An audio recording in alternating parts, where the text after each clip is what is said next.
Amos. Let's hear your thoughts on the campaign process. Yes, thanks very much, Anderson.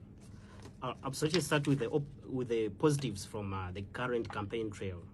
At least it's good news from the National Unity Platform Party, where at least we've managed to demystify the narrative that NUP doesn't have support from the Western Uganda.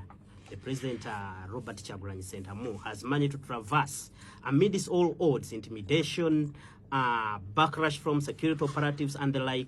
At least people, our brothers from the Western Uganda, have proved that indeed they rehearse well with the reformist movement, with the powers that requires transformation within this country. However, that hasn't gone without challenges. We shall remember very well that on the 7th, that was last Friday, our campaign trail was intervened by the security operatives, whereby more than 100 of our colleagues were arrested. Unfortunately, there transpired a lot of human rights abuses. Many of them were bundled up and thrown into Mbarara Central Police prisons. Amid cells, they remained on handcuffs. We sent their lawyers to ensure that at least they intervene. Neither the police in Mbarara refused them access to their lawyers or even access to medical attention. What transpired at the beginning of this week was to disintegrate them and send them to different courts. Some of them remained in Mbarara, others in Lyantonde, others were thrown to Mbende, others were brought here in Kampala, Nakawa and Kawempe court, others were taken to Lira court. Over dismay to this kind of arrests and human rights abuses that have occurred in the recent past, this should concern most of the Ugandans. For example, the offense of aggravated robbery. We are using criminal justice system for political vendettas and political reasons. Most of our colleagues, for example, Jamushid Nirira and the group, were charged of aggravated robbery. This is an offense triable by the High Court. Chances are high that even the Magistrate Court doesn't have powers to grant them bail. We don't know when they shall ever see a judge. When you come here in Kawempe, Olivia Rutaya, who had been into the military conference before the Kabazgruka case that ruled that that court was unconstitutional, was charged again. A lady who has just been in cells for 5 years, only released after the fraudulent plea bargain orchestrated by the Minister for Labor and Justice, that is Balam, to ensure that as they regain the freedom of the day. Today, as we speak, she's back into the coolers. Of recent, the president referred to them as a fridge. So she's back into the fridges and the like. And so many other people are still being tried, and chances are high that or we don't see any indicators that they would receive justice. That's the information from the NUP campaign trail, that at least we are receiving positives from the Western Uganda all the way to Kabale, Mbarara, Chisoro and the like. People are receiving the messages of change. Back to our usual NRM, that is President Museveni and his trails in Eastern Uganda, where he has been blockaded and other regions. Of course, it has been the rhetoric, as Imam said. Transformation, what we shall mitigate this after this campaign. But there is one element of interest, because democracy is a game of numbers. Actually, we refer to it sometimes as dictatorship of the majority. So the appearance of numbers on this campaign trail shouldn't be taken lightly. No wonder the NRM camp is ferrying students, high school students, to these campaigns. If at all numbers did not count, why would they bring up school-going children? Okay, there will be a narrative that these are people who are 18 years and above. Should a person of 18 years and above miss academic duties under the guise of the campaigns? No wonder always nowadays they record videos on social media that they did not give them food, they only gave them t-shirt, they have made them to suffer. So at least the state should look into that. Should a person who is a school-going person forego the academic duties and go to attend to rallies? Does it make any sense to a government that has been in power for over 40 years? That's one. About the landslides that occurred, it's actually inconceivable that the president would seek or promise people that they will relocate them. It's a question of relocating the rural poor into the urban poor. The state has failed to manage urban populations. The recent development is the flooding here in along the Nachivuo channel.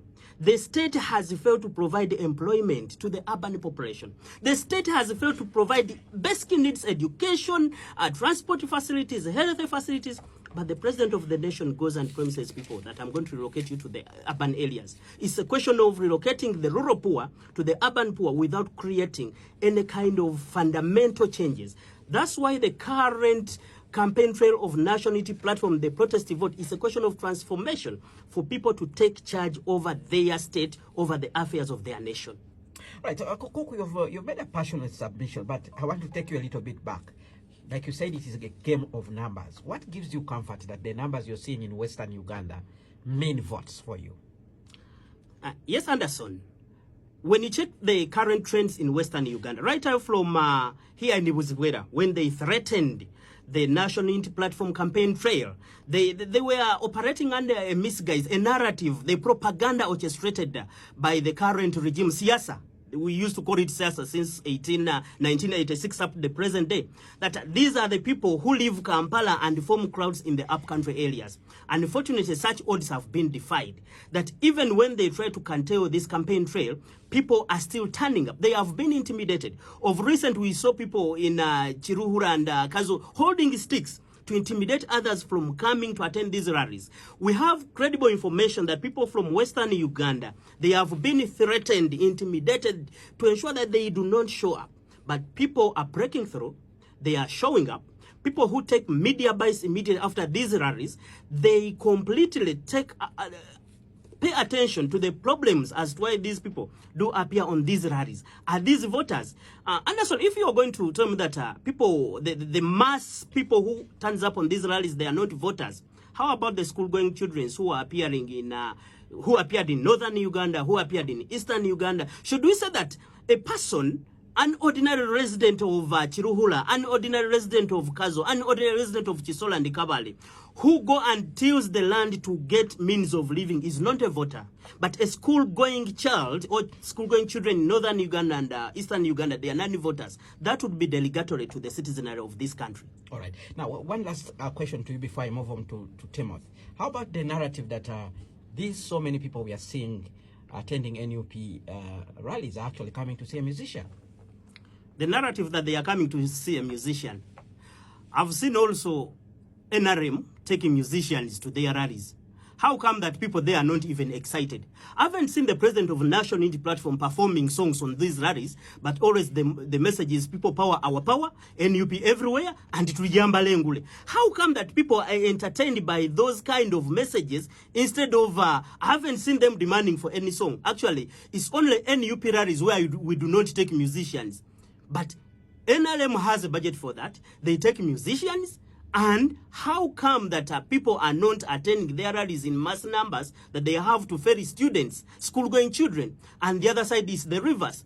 Actually, you find that people bid on different colors as far as National Unity Platform is concerned. They supply to themselves these colors. We don't provide t-shirts like NRM does with yellow colors. This is organic.